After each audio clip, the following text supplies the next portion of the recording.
It was the first basketball game in Belgrade. We played at the University of Virginia.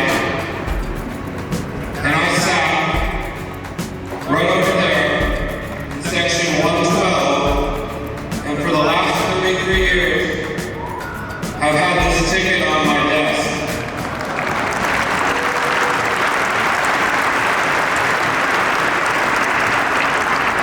Simply put, McKillop is the most successful coach in school and league history, and one of the most successful coaches in the NCAA of all time. And there was a reason we were standing on McKillop court here today.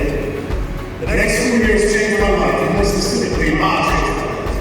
Mine was tough. I spent that entire first year room at the only A-Host practice jerseys and sharing the locker room with another walk-on. I understand some of the most grueling or individual workouts when getting the range just to earn a spot on the team.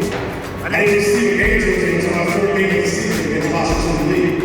My teammates and I had to sign out the statement every Friday, listing our grades on papers and exams. And I definitely got kicked out of a couple practices. I wasn't the only one. Nothing was given, everything was earned. The reason why God made you earn everything is because he needed you to trust me. There were nights that I walked off this floor and read the headlines the next day and said, maybe I should go somewhere else. You gave me a reason to say no to that. In an extraordinary way,